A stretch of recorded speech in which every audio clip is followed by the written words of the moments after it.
वो करने को यार, ठीक है। फिर इसमें पढ़ेंगे हम एग्रीगेट डिमांड और एक्सेस डिमांड और डेफिशिएंट डिमांड। ये जो वही वाला चैप्टर है जो हमने उसमें पढ़ा था, चैप्टर नंबर 8 में पढ़ा था ना हमने, एक्सेस डिमांड और डेफिशिएंट डिमांड, कि हमारे जो इस साइड का पोर्शन था वो तो हो जाएगा आपका एक्सेस डिमांड वाला, और जो इस साइड का पोर्शन था वो था डेफिशिएंट डिमांड वाला। तो इसमें दोनों के कॉन्सेप्ट बनेंगे कि न्यून अभावी मांग और अधिक मांग की समस्या। तो हमने देखी थी कि जब एक्सेस डिमांड हो जाती है तो हमारे पास ज़्यादा डिमांड हो जाती है चीज़ों की, और हमारे पास जितनी इन्वेंट्री जो हम कलेक्ट करके रखते हैं वह क्या हो जाती है, इन्वेंट्री हमारी क्या हो जाती है, कम हो जाती है। और उस इन्वेंट्री को हम वापस से चीज़ें करने के लिए, कंटिन्यूस करने के लिए हम क्या करते हैं, प्रोडक्शन करते हैं। प्रोडक्शन करेंगे तो उससे क्या होगा, ज़्यादा से ज़्यादा एम्प्लॉयमेंट मिलेगा। ठीक है, तो हम पढ़ेंगे चैप्टर 9 मैक्रो इकोनॉमिक्स का, deficient demand and excess demand. चलो इसमें पढ़ते हैं एक्सेस डिमांड की। एक्सेस डिमांड आपका क्या होता है, एक्सेस डिमांड का मतलब होता है कि डिमांड का ज़्यादा होना और आपकी सप्लाई का कम। तो एग्रीगेट डिमांड ज़्यादा होती है और एग्रीगेट सप्लाई क्या हो जाती है, आपकी कम हो जाती है। ठीक है, ये देखेंगे इसमें चैप्टर 9। ठीक है, तो हो जाएगा आपका एक्सेस डिमांड क्या होता है। एक्सेस डिमांड वो कंडीशन है जिसमें आपकी एग्रीगेट डिमांड ज़्यादा हो जाती है और एग्रीगेट सप्लाई कम हो जाती है। ठीक है, इसको हम क्या बताते हैं, हमारे जो इक्विलिब्रियम लेवल होता है ना, समांतर लेवल जो होता है, समांतर लेवल से जो आपका लेफ्ट साइड का पोर्शन होता है वो क्या हो जाता है, आपका एक्सेस डिमांड का। ठीक है, जैसे हमने बताया था एग्रीगेट सप्लाई का ये है, और आपका जो एग्रीगेट डिमांड का थोड़ा सा इस तरीके से कर्व जाता है, ये हो जाती है आपकी एग्रीगेट डिमांड, यहाँ पे आपका इक्विलिब्रियम लेवल आ जाता है, और ये वाला पोर्शन हो जाएगा आपका क्या हो जाए इसको, एक्सेस डिमांड का, एक्सेस डिमांड, और यहाँ पे क्या आ जाती है आपकी डेफिशिएंट डिमांड। ठीक है, ये हो जाएगी एक्सेस डिमांड, जहाँ पे आके एग्रीगेट डिमांड ज़्यादा है और एग्रीगेट सप्लाई कम है, और यहाँ पे आप क्या हो जाती है, एग्रीगेट सप्लाई ज़्यादा और एक्सेस डिमांड कम हो जाती है। सॉरी, ये हो जाएगा। ठीक है, तो ये वाला वो है जो हमने पिछले में पढ़ा था। ठीक है,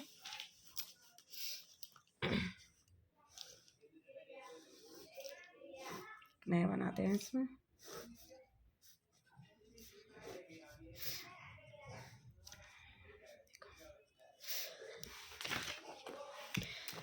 excess demand is equal two components of full employment level. इन्होंने कहा था कि जब हमारी एग्रीगेट डिमांड ज़्यादा हो जाती है और एग्रीगेट सप्लाई कम हो जाती है, और at the full employment level, full employment level कौन सा बताया था आपको, at the equilibrium level. Equilibrium level, जो इक्विलिब्रियम लेवल वो वाला होता है जब आपकी एग्रीगेट डिमांड और एग्रीगेट सप्लाई जहाँ पर इंटरसेक्ट करती है। ठीक है, वो वाला पॉइंट क्या आ जाता है आपका इक्विलिब्रियम लेवल का, जिसको कहते हैं समांतर रेखा।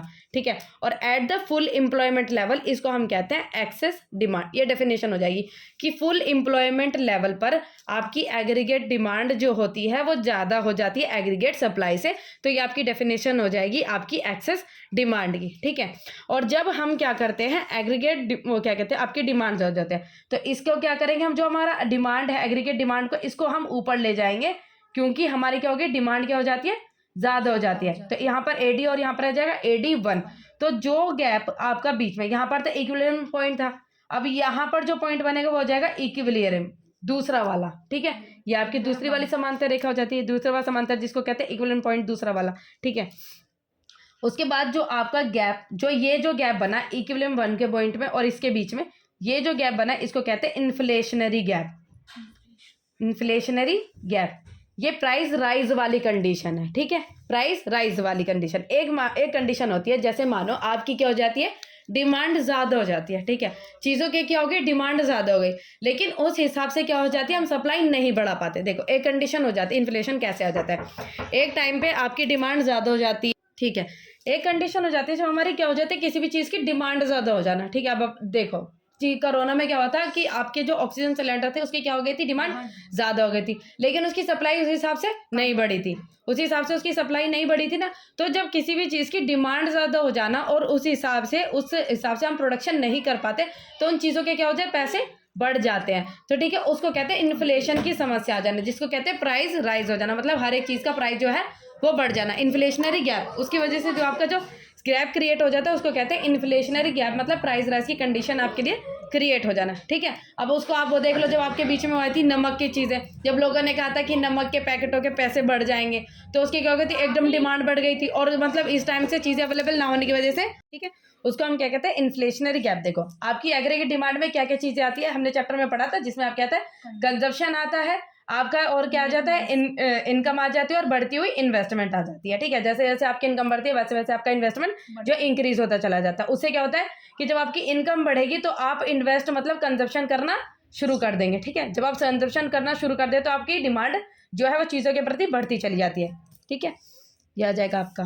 फिर आ जाता है आपका डिफिशिएंट डिमांड। क्या होता है देखो, ये जो गैप क्रिएट हुआ ई के पॉइंट, ई के बीच में एक इक्विलिब्रियम पॉइंट था, ये जो और ये वाला ये चीज थी जो इक्विलिब्रियम 1, ये वो होता है जब आपकी एग्रीगेट डिमांड क्या हो जाती है, ऊपर की तरफ बढ़ जाती है। ठीक है, डिमांड बढ़ी थी आपकी, जो गैप क्रिएट होता है उसको कहते हैं इन्फ्लेशनरी गैप।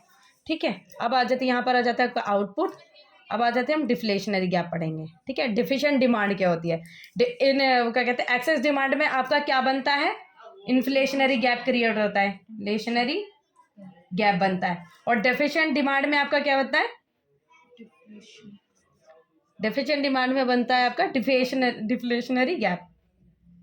गैप, इन्फ्लेशन का मतलब होता है प्राइस राइज होना और डिफ्लेशन का मतलब होता है प्राइस कम हो जाना, चीज का प्राइस घट जाना। ठीक है, ये कब हो जाता है, जैसे मानो कि जैसे आपने देखा होगा कहीं कहीं पर स्टॉक बहुत ज्यादा हो जाता है और सामान इतना बिक नहीं पाता, और जैसे वो हो जाते हैं कि जैसे किसी भी चीज की डिमांड में आ जाना या फिर कोई फैशन में चीज़ आ जाए, जैसे मानो ट्रेंडिंग में कोई चीज़ जब ट्रेंडिंग में ना हो और उन चीज़ का फैशन आउट ऑफ फैशन हो जाए, तो वो चीज़ें जो आपको 1000 की मिल रही थी वो आपको 600 700 की मिलनी शुरू हो जाती है, तो वो क्या हो जाता है, चीज़ों का प्राइस घट जाना। ठीक है, वो चीज़ों का प्राइस घट जाना मतलब बहुत ज़्यादा स्टॉक अवेलेबल हो जाना, और उसकी वजह से लोगों को क्या करना पड़ता है, प्रोडक्शन रोकनी पड़ती है। प्रोडक्शन रोकेंगे तो उससे क्या हो जाएगा, एम्प्लॉयमेंट कम हो जाएगा, फिर वो दोबारा से कंडीशन आपकी सही हो जाएगी। तो इसका हम कैसे फिगर बनाते हैं, एएस आपका यहाँ आ जाता है, एडी आपका यहाँ आ जाता है, ये होगा आपके एडी, ये आ जाएगा ई।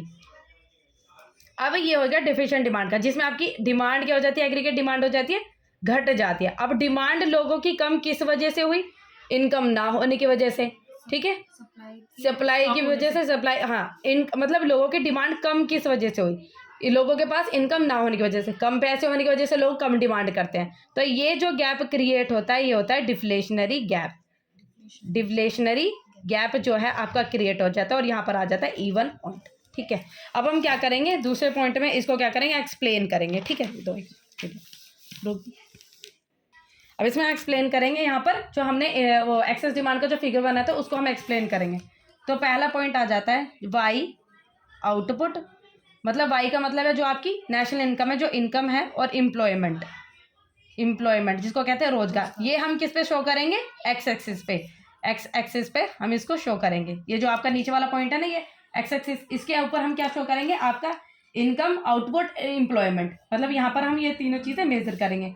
और जो आपकी एग्रीगेट डिमांड है ये स्टार्ट कहाँ से होती है, कहाँ से स्टार्ट होती है, कौन से एक्सिस से स्टार्ट होती है बताओ, वाई एक्सिस से स्टार्ट होती है ना, ये आपको पता ही है। क्यों स्टार्ट होता है, क्योंकि कंजप्शन की वजह से, अगर हमारी इनकम ना हो फिर भी हम कुछ ना कुछ कंज्यूम हम करते ही करते हैं। ठीक है, और due to increase in investment will aggregate demand, इन्होंने कहा कि जैसे जैसे मेरी क्या होते हैं इन्वेस्टमेंट हम बढ़ती चली जाती है, मेरी जो एग्रीगेट डिमांड है वो क्या हो जाएगी, ऊपर की तरफ शिफ्ट होती चलेगी। एडी से लेके मेरी AD1 पर जो है वो एग्रीगेट डिमांड हो जाएगी, जो और जो उसके बीच में जो गैप क्रिएट होता है वो क्या होता है, इन्फ्लेशनरी गैप जो है क्रिएट करता है। और इसमें क्या होती है, कंडीशन होती है एग्रीगेट डिमांड मेरी एग्रीगेट सप्लाई से ज़्यादा होता है, और जो गैप होता है वो होता है इन्फ्लेशनरी गैप।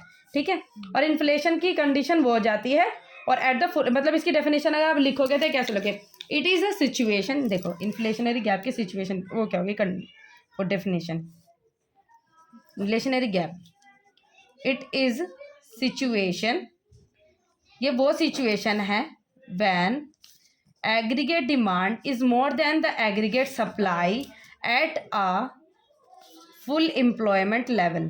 ठीक है, at a full employment level, ठीक है, and the gap create between this is called inflationary gap. ठीक है, inflationary gap, जो इसके बीच में gap when AD shift forward to AD1। ठीक है, जब AD आपका ऊपर की तरफ शिफ्ट हो जाएगा और जो गैप क्रिएट होगा उसको कहते हैं इन्फ्लेशनरी गैप। ठीक है, अब रीजन क्या है, आपकी जो है वो डिमांड किस किस वजह से बढ़ती है और ये कंडीशन किस किस वजह से जो है वो आती है। सबसे पहले कंजप्शन इंक्रीज, लोगों की खर्च करने की क्षमता जो है वो बढ़ जाती है, लोग खर्च करना ज़्यादा शुरू कर देते। खर्च क्यों ज़्यादा करते हैं? लोगों के पास इनकम जो है वो बढ़ जाती है। खर्चे भाई जो जब करेंगे जब लोगों के पास इनकम बढ़ जाएगी, इनकम ज़्यादा बढ़ेगी तो लोग कंजप्शन करना ज़्यादा स्टार्ट कर देंगे। ठीक है, दूसरा पॉइंट क्या होती है? जब टैक्सेस घट जाएं, जब टैक्सेस घट जाएंगे तो डिमांड क्या हो जाएगी? ज़्यादा बढ़ जाएगी। लोगों के पास कम टैक्स इम्पोज होने शुरू हो तो डिमांड क्या हो जाएगी? उनकी बढ़ जाएगी। इंक्रीज गवर्नमेंट एक्सपेंडिचर, जब गवर्नमेंट है चीज़ों पे खर्चा ज़्यादा करना शुरू कर देगी, जैसे गवर्नमेंट ने काफ़ी ज़्यादा चीज़ों पे खर्चा करना शुरू कर दिया जिससे लोगों का वेलफेयर हो रहा है, उसमें क्या हो जाएगी? आपकी डिमांड जो है वो घट जाएगी और क्या हो जाएगा? मनी सप्लाई ज़्यादा होगी। गवर्नमेंट एक्सपेंड करना ज़्यादा शुरू कर देगी और उससे क्या होगी? मनी सप्लाई ज़्यादा होगी। जब क्या कहते हैं, जब आपकी अर्थव्यवस्था में, इकोनॉमी में मनी सप्लाई ज़्यादा होगी तो आपकी वो क्या बढ़ा देगी? डिमांड भी आपकी बढ़ा देगी वो। ठीक है, डिमांड बढ़ा देगी। और क्या हो जाता है? जब आपका आयात, आयात को क्या कहते हैं इंग्लिश में? आयात को वो कहते हैं इम्पोर्ट। और जब आपका इम्पोर्ट घट जाएगा, इम्पोर्ट घट जाएगा, इम्पोर्ट मतलब हम बाहर से चीज़ें मंगाना क्या कर देंगे? कम कर देंगे। मतलब बाहर से हमने चीज़ें मंगाना बंद कर दी और यहाँ पर चीज़ें हम बनानी शुरू कर देंगे। ठीक है, और क्या हो जाएगी? आपकी निर्यात जो है जिसको कहते हैं एक्सपोर्ट, जब आपका एक्सपोर्ट बढ़ जाएगा और क्या होता है? ये डेफिशिएंट, रुक देना। ठीक है, अब इसका इम्पैक्ट क्या पड़ता है? जो आपकी एक्सेस डिमांड हो गई उसका जो है इम्पैक्ट क्या पड़ता है? Impact of excess demand on economy, जो आपकी इकोनॉमी है उसमें एक्सेस डिमांड का क्या मतलब असर क्या पड़ता है? जो आपकी ज़्यादा डिमांड रहती है उसका, उस पर क्या असर क्या पड़ता है? एक्सेस डिमांड का, एक्सेस डिमांड का क्या असर पड़ता है? आउटपुट। मतलब हम क्या करते हैं, जैसे शॉर्ट रन में हमने क्या पढ़ा इसको? शॉर्ट रन में छोटे लेवल पर हम पढ़ रहे हैं। जैसे हमने अभी आगे चैप्टर में क्या पढ़ा था? Short run equilibrium. तो हम इसको क्या पढ़ रहे हैं? छोटे रन में, छोटे लेवल पे। तो हम क्या करते हैं? आउटपुट। हम एकदम शॉर्ट लेवल पे एकदम तो चीज़ें प्रोडक्शन बढ़ा नहीं सकते। जैसे किसी चीज़ की डिमांड ज़्यादा हो रही है तो हम एकदम तो उसका आउटपुट को बढ़ा नहीं सकते, है ना? तो इसमें क्या होगा कि नो चेंज, हमारा जो आउटपुट है उसमें एकदम से परिवर्तन नहीं होगा। अब आउटपुट में परिवर्तन नहीं होगा तो एम्प्लॉयमेंट में भी परिवर्तन नहीं होगा। एम्प्लॉयमेंट में भी नो चेंज, नो चेंज। ठीक है, अब जब देखो डिमांड बढ़ी, प्रोडक्शन जल्दी से नहीं बढ़ा, एम्प्लॉयमेंट नहीं हुआ, लेकिन हमारी जब डिमांड बढ़ी और चीज़ों की जो थी सप्लाई वो थी कम थी तो प्राइस क्या हो जाएगा? प्राइस बढ़ जाएगा। चीज़ों का जो प्राइस है वो क्या हो जाएगा? बढ़ जाएगा, क्योंकि उस हिसाब से हम जैसे जैसे डिमांड बढ़ रही थी उस हिसाब से प्रोडक्शन नहीं कर पा रहे थे। तो उससे क्या होगा कि चीज़ों की कमी होने की वजह से उन चीज़ों का प्राइस जितनी अवेलेबल है वो बढ़ जाएगा। ठीक है, तो ये कंडीशन, ये सारी चीज़ें पता चल गई कि एक्सेस डिमांड क्या होता है, गैप कौन सा क्रिएट होता है, इसका फिगर पता चल गया। ठीक है, फिगर पता चल गया आपको। उसके बाद मतलब इसकी डेफिनेशन क्या और रीज़न कौन कौन से क्या क्या थे और फिर उसका इम्पैक्ट जो है वो इकोनॉमी में क्या पड़ता है। अब हम पढ़ेंगे डिफरेंशियल डिमांड का। डिफरेंशियल डिमांड की भी हमने फिगर बनाया था, ये वाला फिगर जो बनाया था पीछे वाला जो फिगर ये वाला जो फिगर बनाया था हमने, ये वाला। ठीक है, इसमें भी हम यही चीज़ें पढ़ेंगे सेम कि क्या कैसे कैसे क्या चीज़ें होती हैं। ठीक है, इसमें क्या हो जाता है डिफरेंशियल डिमांड में, जब आपकी एग्रीगेट डिमांड जो हो जाती है वो कम हो जाती है और एग्रीगेट सप्लाई क्या हो जाती है? ज़्यादा हो जाती है। ठीक है, उसके बाद हम क्या करते हैं, नीचे वाले लेवल पे हम वही इनकम, आउटपुट, एम्प्लॉयमेंट हम इस चीज़ पे दिखाते हैं। ठीक है, और उसके बाद जब आपकी एग्रीगेट डिमांड नीचे की तरफ शिफ्ट हो जाती है, जिससे पहले आपका ई पॉइंट बन रहा था, फिर आपका E1 पॉइंट बनेगा ये वाला, इसके बीच में जो गैप क्रिएट होगा वो क्या होगा? Deflationary gap. ठीक है, डिफ्लेशनरी गैप जो है कम होगा due to decrease in investment. इससे क्या होगा? आपकी इनकम घट गई, इन्वेस्टमेंट घट गई, इन्वेस्टमेंट की वजह से लोग डिमांड कम कर रहे हैं तो एग्रीगेट डिमांड क्या हो जाएगा? आपका कम हो जाएगा। ठीक है, एग्रीगेट डिमांड आपका कम हो जाएगा डिफ्लेशनरी गैप इसकी वजह से। और डिफ्लेशनरी गैप कौन सी कंडीशन होती है? When aggregate demand shifted towards below, मतलब नीचे की तरफ आपकी शिफ्ट हो जाए, फिर जो इक्विलिब्रियम पॉइंट जो बन रहा था वो नया इक्विलिब्रियम पॉइंट बनने लगे E1, फिर जो उन दोनों के बीच में जो गैप क्रिएट होगा उसको कहेंगे डिफ्लेशनरी गैप। और ये किस वजह से क्रिएट होता है? आपका इनकम के कम बढ़ने की वजह से। और क्या हो जाती है, फिर आप जब लोग ज़्यादा मतलब कम से कम कंज्यूम करने लगते हैं, ज़्यादा कम खर्चा करते हैं तो आपकी उनकी जो डिमांड है वो कम हो जाती है। ठीक है, अब इसके रीज़न क्या क्या हैं डिफ्लेशनरी गैप के? इसके रीज़न कौन से? सबसे पहले लोग कंजप्शन करना कम कर देंगे। ये कंडीशन किस वजह से आई? लोग ने कंज्यूम करना शुरू कर मतलब कंज्यूम करना कम कर दिया, कम खर्चा कर रहे हैं। मतलब उनकी जो कंडीशन थी ना पीछे वाले की, रिवर्स कंडीशन, टैक्सेस बढ़ गए, टैक्स बढ़ गए तो लोग टैक्स भरने में ही ज़्यादा से ज़्यादा पैसे दे रहे हैं। ठीक है, उसके बाद गवर्नमेंट ने जो थी अपनी एक्सपेंडिचर जितना गवर्नमेंट खर्चा कर रही थी वो क्या कर दिया, कम कर दिया। मनी सप्लाई क्या हो गई, कम हो गई। मनी सप्लाई कम हो गई तो लोगों के पास कम पैसा आ गया, ठीक है, हाँ, डिमांड बढ़ जाए। उसके बाद क्या होता है, इंक्रीज इन इम्पोर्ट, हम बाहर से ज़्यादा निर्यात करने लगे, बाहर की चीज़ हम ज़्यादा मंगाने लगे।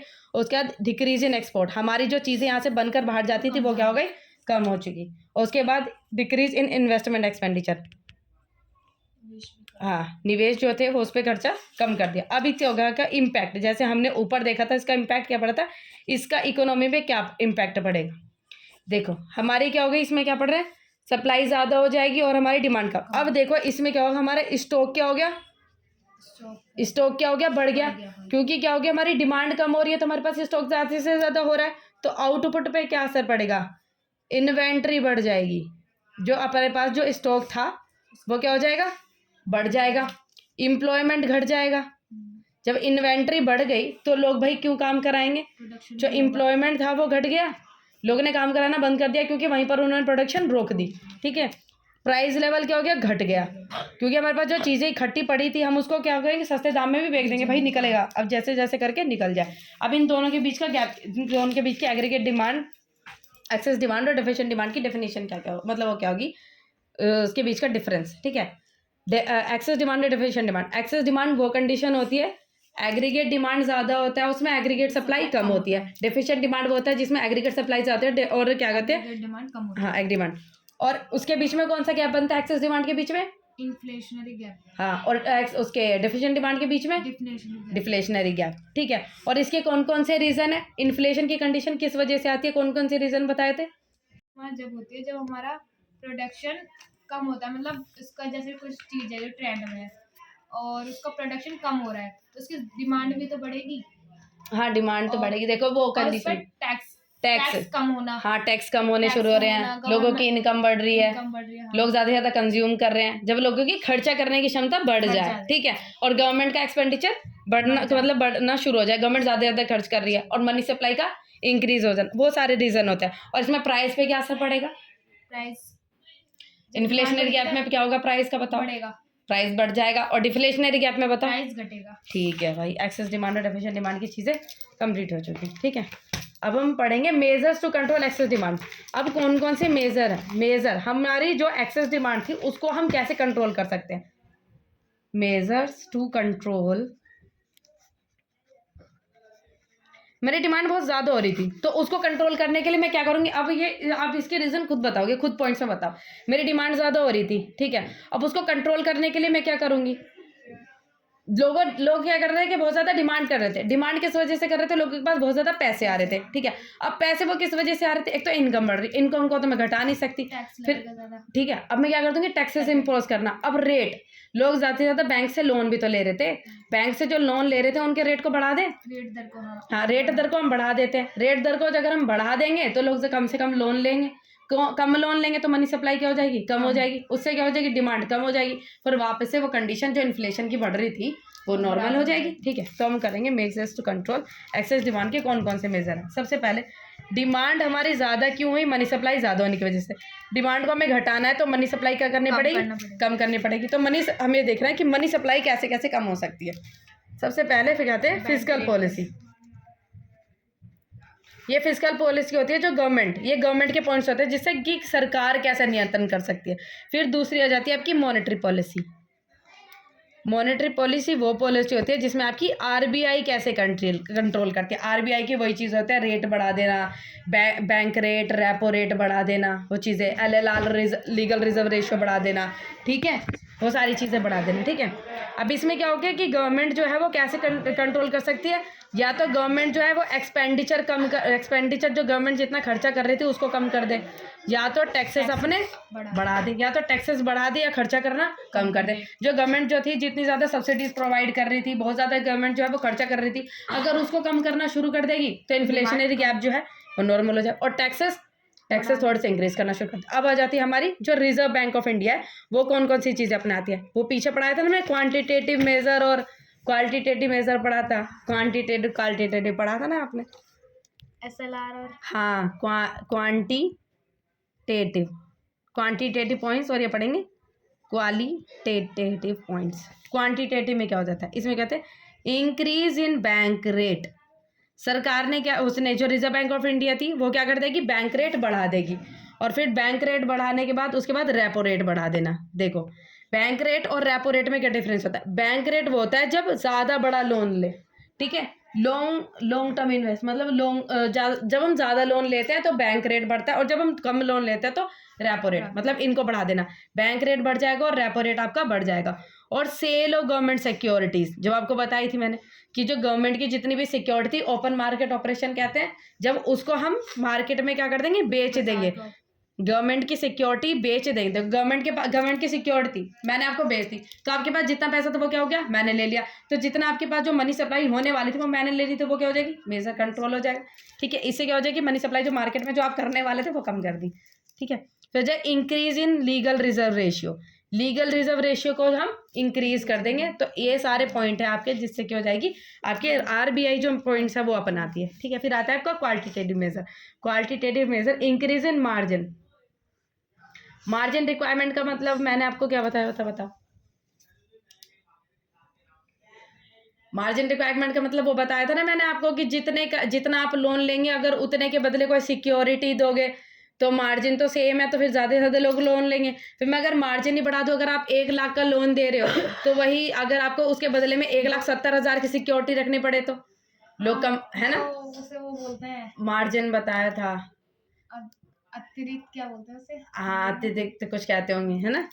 ठीक है, तो उस चीज़ का अगर मार्जिन बढ़ा दूंगी तो लोग कम से कम लोन लेना शुरू करेंगे, भाई उसके बदले मुझे सिक्योरिटी ज़्यादा रखनी पड़ रही है। मतलब बैंक हमसे उतना ज़्यादा लेते हैं जितना पैसा देते हैं, उससे हाँ, ज़्यादा कुछ हाँ रख लेते हैं गिर। हाँ, कुछ ज़्यादा सिक्योरिटी में रखना। ठीक है, उसको हम कहते हैं इंक्रीज। फिर कहते हैं डिस्करेज लैंडिंग। जैसे डिस्करेज लैंडिंग मतलब जैसे बहुत से होते हैं ना कि इनकरेज, जैसे बोलते हैं ग्रुप बना लेना, कि ज़्यादा से ज़्यादा लोगों को थोड़ा सा मना करना, समझाना उसकी वजह से कि कम लोन ले लो, मतलब ज़्यादा लोन मत लो, इस तरीके की कंडीशन है, लोगों को थोड़ा सा समझाना इस चीज़ के बारे में। उसके बाद फिर आ जाता है आपका क्रेडिट ऑफ रेशनिंग, जिससे आता है selective credit control. Selective credit control का मतलब होता है जैसे ग्रुप्स बना देना कि इस वाले लेवल को इतना लोन देना है, ज़्यादा बड़े है तो इसको कम लोन देना, इस तरीके की चीज़ें कर देना। ठीक है, फिर आ जाते हैं, ये आपके पॉइंट पता चल गए क्वांटिटेटिव। अब इसी में ही जो आपके मेजर्स टू कंट्रोल